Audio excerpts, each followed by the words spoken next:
Welcome to part 2 of anything you will ever need in a fight. Now, when I left off, I talked about, making a career in body mechanics. And the thing about hitting people in the back of the head. You've seen it in the movies where people get hit in the back of the head and they get amnesia. And some of that might be real, some of it might not be. I am not a doctor. I can't honestly tell you if amnesia is a thing like that. I have suffered from some concussions, but all of them have come from blows to the front of the head. Blows like trying to fly off your mother's car when you're 5 years old. Blows from jumping back and forth across a bench in your aunt's yard where you and your cousin smack heads and he gets up and you're picked up off the ground and sitting on the porch with an ice block on your head. Blows from when a football hit me in the chest and the team that I'm on says, "Die for it." And another teammate who's a friend of mine goes, "I'm going to die for it too." And both of our heads smack. He gets up and I get carried to the office. So like I said, you'd be surprised at how quickly head trauma can affect you. So, that's why when you're in like certain tournaments and stuff, you're fully geared up. You're geared up for a reason. Even though the gear reduces impact, it doesn't reduce the jiggling of the brain inside your skull. It doesn't reduce any of that, but the headgear is there for your protection for a reason. But when you are in a fight, it's a whole different ball game versus, in a controlled environment where you're not geared up, and a controlled environment where you are geared up. Now, see, I said that because you do have controlled environments where you guys are padded up. You have your helmets, you have your gloves, you have your vest, and that's also a controlled environment where they just let you, all right, well, here's this. You're going to score by this, this, and this is what you can't do.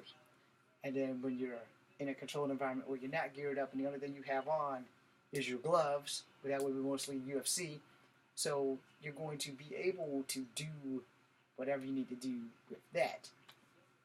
In the street, on the other hand, you're dealing with quite a few factors. You're dealing with the raw power factor. The raw power factor in a controlled environment, need I say more? It's a controlled environment. You are able to go at it. They tell you to protect yourself at all times.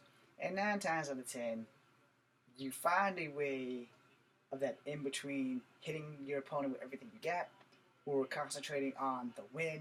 So I'm going to tap him out, and then I'm going to knock him out, or I'm going to make him tap. I'm going to do something. But in most Taekwondo things where you're fully developed up or geared up, you're trying to score as well as knock out, and you're not really thinking about control, but you are thinking about control because Taekwondo is like the most controlled martial arts that ever was. And I say that lovingly because I love Taekwondo, but the truth be told, Taekwondo has a lot of static control. And when I say static control, I'm not talking about like electric static. I'm talking about how if I'm going to throw 2 side kicks, they literally have to come to completion and then they have to stop. So I'm out here and I'm here and I go boom, boom, and then bring it back. I had to lean because there's no space.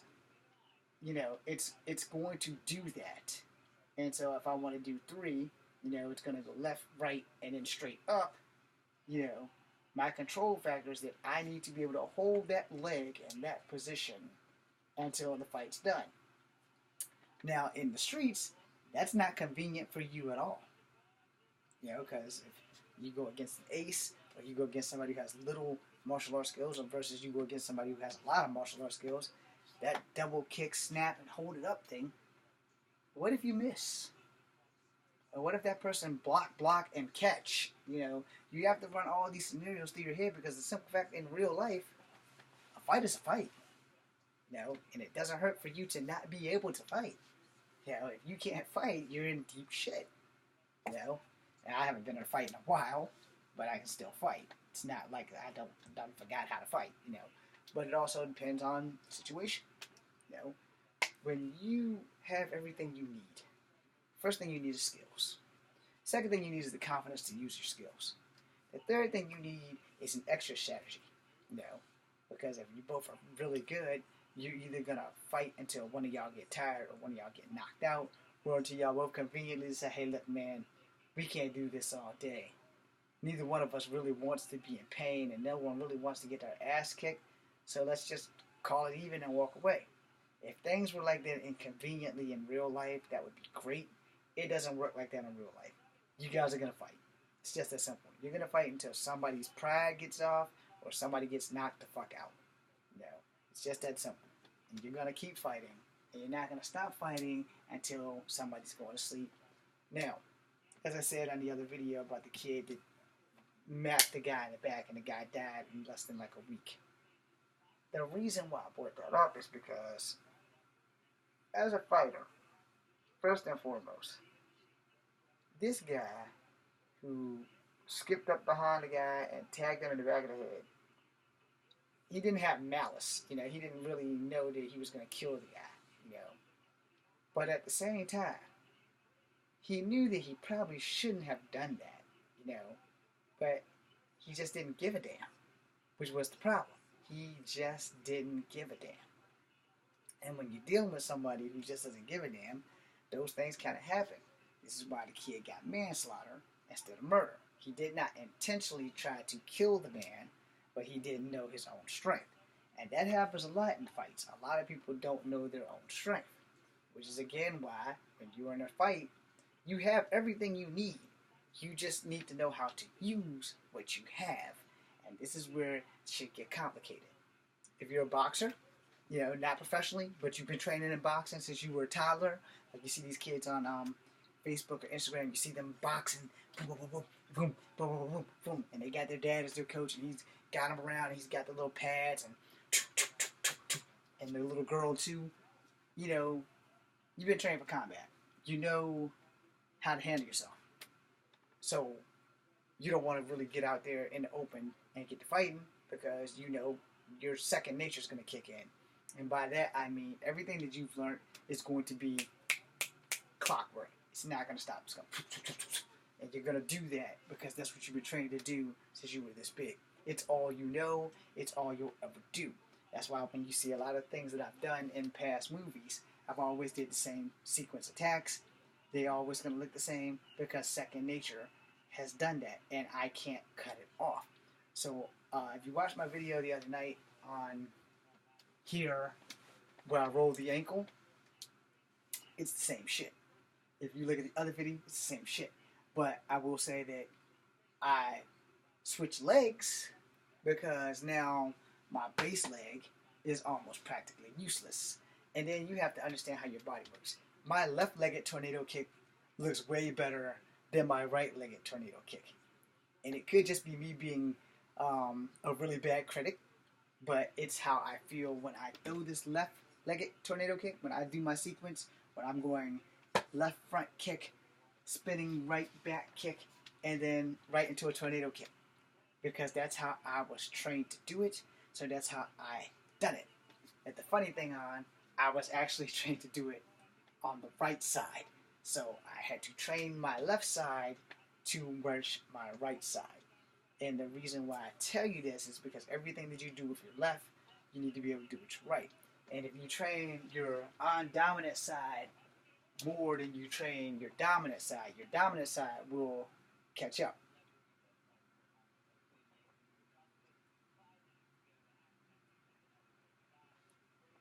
But if you constantly train your dominant side, excuse me.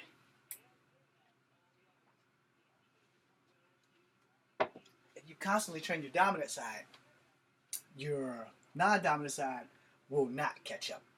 It will not be able to compensate quick enough. So I've always trained my non-dominant side. I do everything non-dominant. Because this I can control. Now, I'm naturally right-handed. I taught myself how to write with my left hand. And I taught myself how to change my blocking styles more for my left hand versus my right hand. So my left hand, my kung fu blocks look better. Boom, boom. They're more dominating because I've trained more with my left hand. Now, my right hand, so if I'm fighting a southpaw, boom, boom, you know, it doesn't feel right, you know, because that's the same thing as this. But if you notice, the speed feels better coming from my left than my right. Now, my right hand will overcompensate sometimes, so, you see how it comes back automatically. With my left hand, perfectly stops, because I've trained with my left more than my right. And they were like, why do you train more with your non-dominant hand? Well, here's the thing. As I said conveniently at the beginning of this video, you have everything you need when you go into a fight with nothing but your hands and your feet and your skills. How you use what you have will decide if you are going to win, if you're going to lose, or if it's going to come to a draw. I'm happy with draws. Draws are okay. I would much rather have the win, but let's keep that shit real. If I'm fighting a guy who's better than me and I can just hold my own, that's a victory in itself. So, guy's throwing a right, he's throwing a right, boom, boom, that's my kung fu. Boom, boom, that's my karate. The difference with kung fu and karate is that karate is based on a lot of power, where kung fu is based on more directness. And again, I just pissed off like 9,000 martial artists with that. But the point is, if you're throwing this kick, your right leg ain't coming to my right side. It's coming to my left side. So if you're throwing this front tornado or fucking turning round front kick, my most convenient block is this block. So that way you can catch the meat of my thigh or my calf or my arm. I'm going to block like this so that I can conveniently bat it this way, or if I can sidestep it and knee it, or if I can sidestep it and then kick you with the leg that's closest to you. With karate, I learned that I had to work the power mode. So if I block it and step in with the kick, I've had to work a little bit harder, where if I block it and I strike, or if I block it and kick with the leg that's closest to you. So I block it and I sweep your foot because it's right there, versus I block it, fade back, and throw a kick that has power. I got a better chance of you blocking my kick that has power versus you blocking my foot who has power, just not as much power, but has more directness. So you have to figure that out. So like I said, your best weapons are already given to you. It's not this umbrella. It's not this conveniently made short stick. Almost dropped that one, huh? It's none of that. When you go into a battle, you go into a battle with your brain, your fists, your feet, your elbows, and your knees.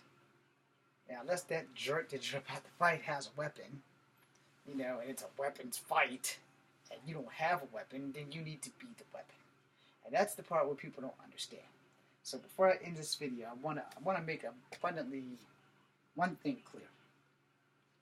As a martial artist, you are a walking, breathing automaton of a fighting arsenal, which means everything that you already have, and it's been enhanced through the skill of training and getting your shit together. Alright? As a martial artist, these things right here, they are also part of martial arts. If you take judo or jiu-jitsu, you got a lot of hand, locks, twist, and pull. If you're going to do BJJ, you have to get me in a clinch to get me on the ground. There are no kicks in BJJ that I was taught. Now, I could be wrong, but for all medicinal purposes of what I learned in Delta Company, we didn't do kicks. We started off on our backs, and we learned how to do side mount, full guard, half guard, triangle, and Fujiwara armbar. I already knew about the Fujiwara armbar because I was a wrestling fan, but for BJJ, we learned how to do that. No, excuse me, it's not the Fujiwara, it's the Kimura. Sorry, it sounded like the Fujiwara you can do standing up, but the Kimura is the one where it's behind the back and your arms locked up on your back, and it's like the Bob Backlund chicken wing. So it's the Kimura lock, not the Fujiwara lock. However, if you can put somebody in the Fujiwara lock while you're doing BJJ, you're just a BMF. Bad motherfucker, for those who don't know what that identified as. But anyway, the whole thing is, when I was in the Army, when we learned Brazilian Jiu-Jitsu, we learned on our backs and how to roll people off and get into side mount, side guard, full mount, that kind of shit. I sucked at it.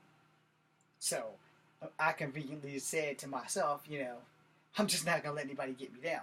When I was learning Taekwondo in Bravo Company, we learned how to sprawl, and I don't think the sprawl was something that anybody should ever be taught because I think that the sprawl is like a good way to lead you to an ass kick. But that's just my personal opinion. I mean, if you sprawl right, okay, cool. But the sprawl is sort of like when somebody's going for a double leg takedown, so you can grab the shoulders, and then you can push them down. But that doesn't always work. And I'm a dirty fighter. So if you're going for the double leg takedown, I'm going to give you my legs right to your throat. I'm going to try to put my knee, the closest knee to your face is what you're going to eat. Because I know that I don't have the physical strength to stop you from body slamming me.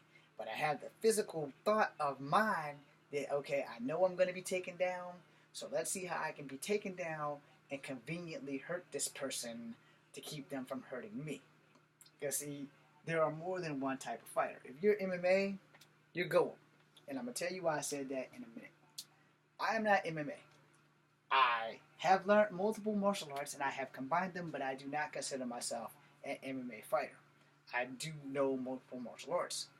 Am I an MMA fighter? No, because I never got the opportunity to really get into MMA in a professional manner. So no, I cannot classify myself as an MMA. I can classify myself as a martial artist who have taken mad martial arts, but I am not a mixed martial arts champion or a mixed martial artist. Then again, I guess it depends on how you want to look at it, but I personally don't consider myself an MMA guy. I consider myself mostly a Kung Fu guy who has MMA techniques. Alright? Hopefully I cleared that out. Because I have learned multiple martial arts, but the thing with MMA is, it doesn't do you any good if you're not using it. Kung Fu I can use in my everyday life. MMA, I can't really say I can do that. But Kung Fu, I can wax on, wax off with karate and Kung Fu in damn near everything I do. Grab the phone, use the crane technique. That's just a small sample, because you can do that. Where MMA, I got a lot of things in my arsenal that I can use, and a lot of things in my arsenal that I can't use. Now, when it comes down to being a fighter, I can say that I'm definitely a fighter. I cannot say that I'm an MMA fighter, but I can say that I know a very style of martial arts. Very various styles. So, if I can recognize you, if we're in a fight in the cage and you're popping up and down like you're gonna do boxing or like this, you just getting ready, say you're getting ready to throw like a kick or something, alright, I'm ready for that. So if you start jingling, I'm ready for that, because I'm gonna copy. I'm like, okay, I'm gonna mimic the shit you do. And then when you make your move, I'm going to either eat it or avoid it. I'm praying for the avoiding, but for capoeira, you gotta be quick. And if you're watching any of my videos, I know enough of each style that I can master the person using that style. Alright? Now the thing about that is you have to have more than one option. And this is where MMA is a pretty good thing, and this is why I say if you do MMA, your goal, because MMA does not ground you in just one style. Now, if you talk about your types of fighters, let's end this video on your types of fighters. You have your stand-up guys. I fall into that category. I have a great stand-up game. Just straight up and down, I'm not a ground and pounder. If you have a ground and pounder or you have a wrestler, and those guys, they like locks and holds and toe twist and all that shit, you have those guys, those are guys you have to worry about because they literally only can beat you if they can get you down. I'm a stand-up guy. I'm all about standing up. I'm not down with ground and pound. If you get me down, I probably will freak the fuck out and try to kill you. So I'm not really down with ground and pound. However, what I did learn in the Army was, as long as they don't have so much over you for side mount, and as long as they don't put you in that arm bar that's up here, because yes, I've had that happen to me, and it hurts like fuck, and then I've had the arm bar back here, I've had the triangle put on me, we had to have it done to us so that we know how the shit feels, so when we was in training, we kind of get that. So I'm like, okay, I'm not letting that shit happen in real life. Fuck that shit. So conveniently, I'm not a ground and pounder, but I'm also old school. I'm superiorly old school, and I'm not about letting somebody take me down, period. I've seen people go down towards trying to tackle me, and my first instinct is to grab the back of their head and jam a knee. Because you have to work to get me on the ground. I don't have to work to get you on the ground, because I'm standing up. If you're coming at me, boom, and that doesn't put you down, I'm going to drive my knee right into you. So I'm going to hit you in a position that's going to send you to where I can get my knee right to your face. I'm going to try to knock your ass out. Where if a lot of people who are stand up, they'll feel it out, but you still have to get that person on the ground to fight your fight. Where if you're like me and you just standing up, hey, if I can knock you out standing up, Randy Couture style or Chuck Liddell style, I'm good as gold. Here's why I said MMA your goal, because you have ground game, they teach you ground game, and they teach you stand up game. And some MMA teachers teach you wrestling. If you have all three of them, you're conveniently the gold standard of a traditional MMA person of today's world. Where back in my day, MMA was more like, alright, you got Brazilian Jiu-Jitsu and you have stand up and wrestling. Alright? But the difference is MMA only taught you one or the other. Well, today's MMA, they teach you all that shit. And I'm like this, you know what? You got to get me down. That's the whole point of the fight. You literally have to be able to get me down. And if you can't get me down, you ain't going to win. And if you get me down, that still doesn't guarantee you a win. That just guarantees that you got me down. But also, I've also been taught in certain kung fu styles, when you're on your back, how to crab kick the shit out of people. It's the only thing I can really think of as an analogy. You're on your back and you're crab kicking. It's more like a crane, but you're like a dead roach. You're like this. You have your spinning on your back circle defense. So I can do that. So I'm not exactly defenseless on my back. But, to be on the safe side, I would prefer to be on my feet. So again, you have everything you need when you go into battle. As long as you follow the main thing that I'm about to say. The ultimate weapon is your brain. Relax. Be calm. Don't think about having a plan. Because if you have a plan when you go into a fight, I can almost guarantee you, if your plan fails, you're going to sleep. So here's my plan. My plan is really simple. I'm going to fight, and I'm going to survive. I'm going to do my best to survive in victory. But if I have to be defeated, I'm going to make sure that that person earns that defeat. They're going to remember me. They're going to think twice before they step back in the ring with me. And that's how that shit works. I sadly have never competed professionally because I was never given opportunities due to my size. Nowadays, they have my size, and I'm crippled. So no one's really going to sign me for shit. I'm also 46. So thank you guys for watching. Be seeing you.